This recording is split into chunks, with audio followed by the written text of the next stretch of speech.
more. You good? You're good. I might need to prop the mic up a little bit more. What? Might need to move the mic a little bit more directional.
Okay. Oh, really? Yeah. Check.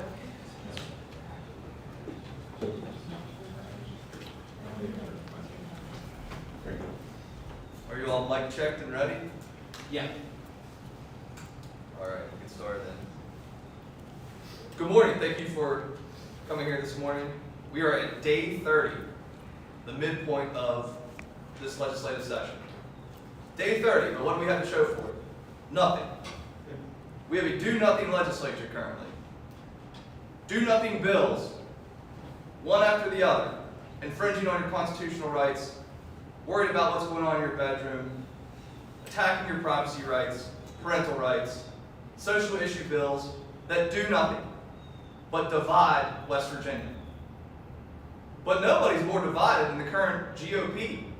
They control 119 out of 134 seats. They control the governor's office. They control everything at this point. Yet here we are 8 years in on a supermajority, and they can't get a tax deal done. We just had yesterday a press conference on Senate Republicans who rushed out a tax bill with no committees, not looking at it. And they're against the governor. You got the House versus the governor versus the Senate. Out of 119 out of 134 seats. Super duper majority. That does nothing. The reality is that Democrats in D.C. have done more for West Virginia than Republicans in the actual legislature at this point. Joe Manchin and Democrats in D.C., through legislation at the federal level, have done more to move dirt and projects in West Virginia and create jobs and bring money to the state than the supermajority in West Virginia. So we're going to turn it over to my fellow Democrats here, talk about real policies, real issues that impact West Virginians that we should be talking about. And not these do-nothing bills that do nothing but divide the populace so they can send mailers out because they're worried about the re-election and not governing. So I'm going to turn it over to Delegate Sean Hornbuckle. Thank you very much. Thank you and good morning. We have remained steadfast that we want to be the help and the adults in the room. We are looking at legislation right now that is parked all because they are fractured and divided.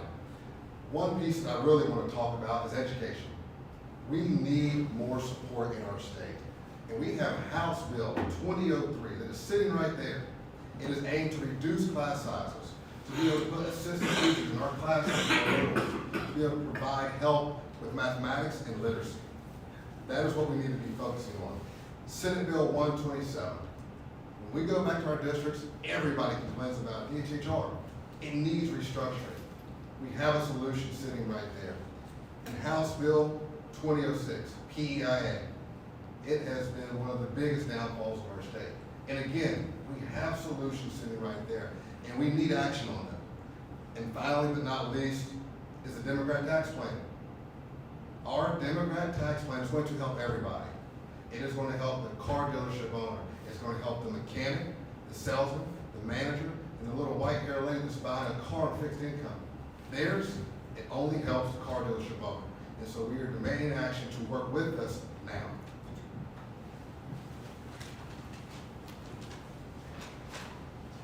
My name's Evan Hansen from Montague County, and One thing I've noticed, especially in my role on the political subdivisions committee, is that the supermajority is focused on inserting themselves into local decision making, whether that be cities or whether that be boards of education.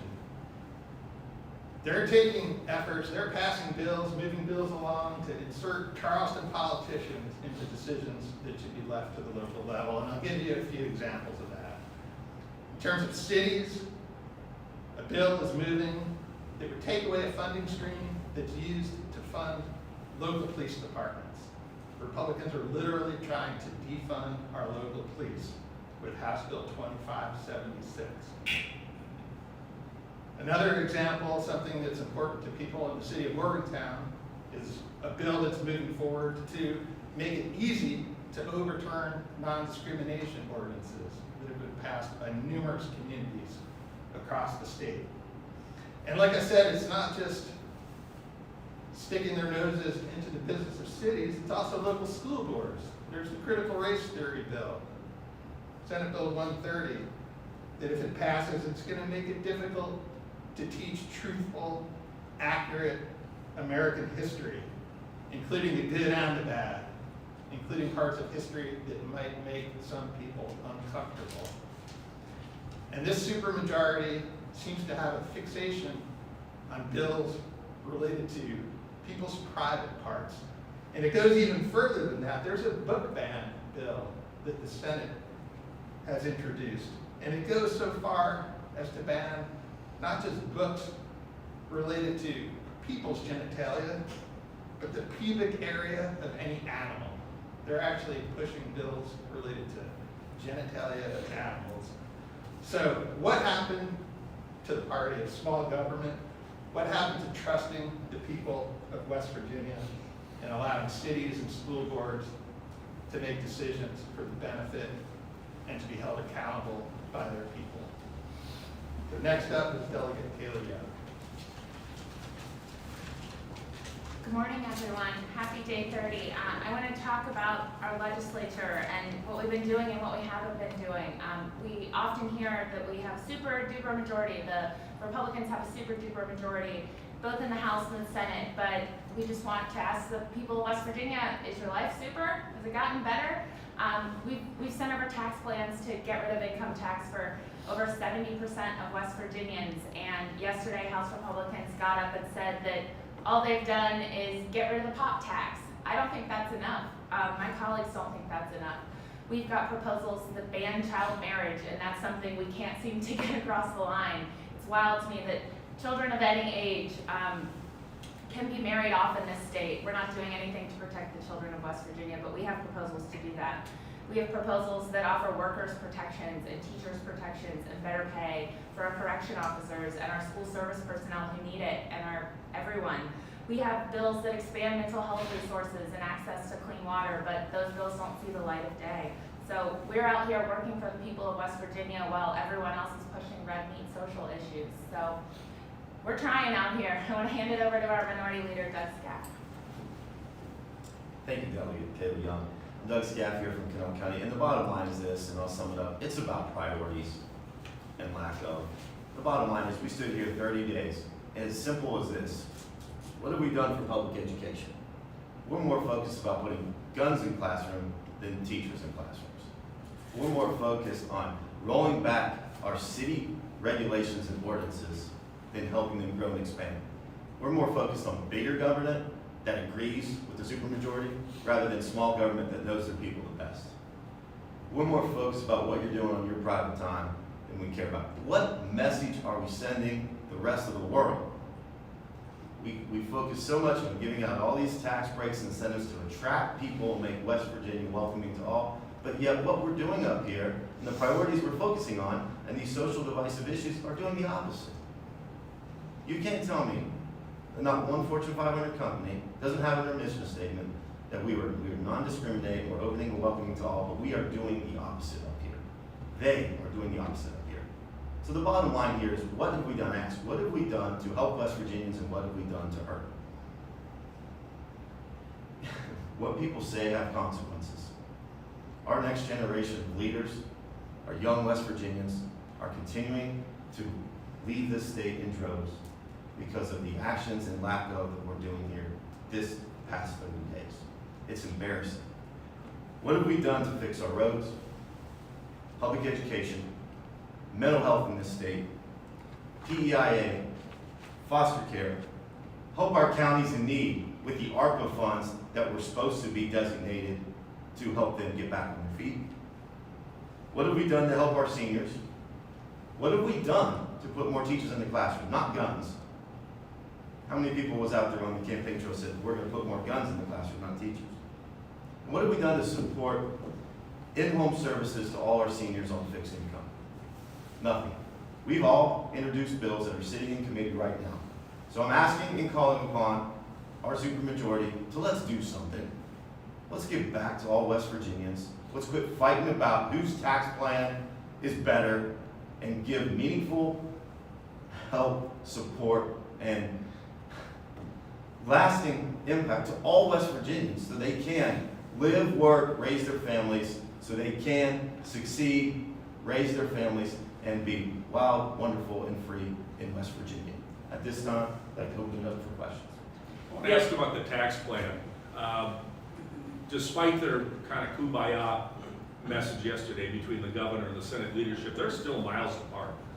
They don't even appear close to their tax cut. So is there any way to get the Democrats, parts of the Democrats' tax cut bill in there to kind of help forge a compromise? And what is the cornerstone of your tax cut plan, and who would it benefit the most? So some of our tax plan, we want to go with the tax plan that actually benefits West Virginians. It puts money back in the pockets of working West Virginians. The tax plan that came out of the Senate yesterday was basic, would be most favorable to out-of-state companies, companies that own heavy equipment.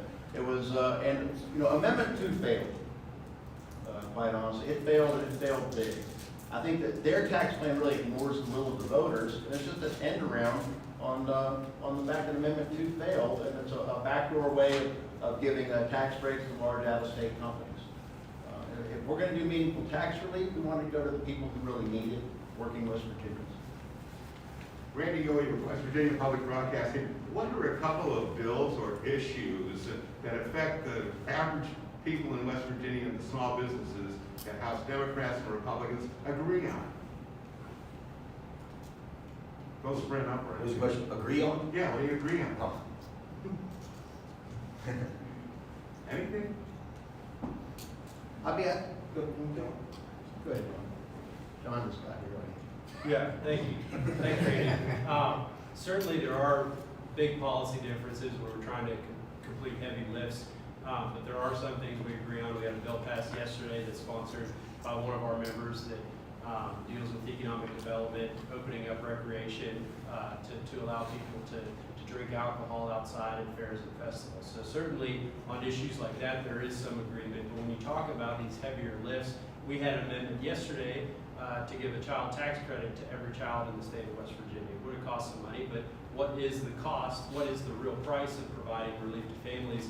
And it seems to be these bigger issues where we really deviate and can't come to agreement on. Now going into we're at day 30, we're going to hit the deadline for House bills to come out next week.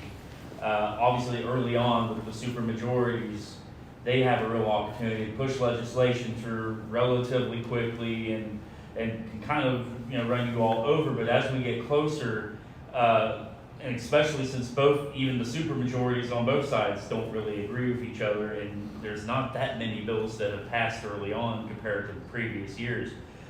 What type of opportunities do you all have, do you think, to still be able to slow down some bad legislation that is still kind of working its way through the system between now and the end of the legislative session? I'm Joey Garcia from Marion County. Steve, I think one of the things that we try to do, that we're trying to do with this press conference, is let the people of West Virginia know what's happening. Because the people of West Virginia are the ones that go to their legislators and tell them, we don't want this to pass, or we don't think that's good policy. But I think that there are one of the worst bills right now is SB 59, which relates to the unemployment compensation reduction from 26 weeks down to 12. And there has been discussion, there's a lot of pressure going on behind the scenes, and that's what we try to work with our colleagues, we try to, again, hold people accountable. I think it's a big part of what we're supposed to do here. And I think I want to add one more thing that several of my colleagues have talked about with respect to priorities. And what we agree on. I think, Rand, you talked about what is it that we agree on. Well, it sounds like we agree on things like correctional pay raises, like trying to fix PEIA so that hospitals don't stop accepting it, like up in Wheeling. And we actually have bills that are there, and I don't understand the hesitancy to move those forward. We pass things through minor committees, and we're waiting for finance to take them up. And I understand they're going through their budget hearings, and they have to set everything out. But it'd be a lot better, I think, for the people of West Virginia to know that we can get this done and not wait till day 59 or 60 when things can and have in the past fall apart.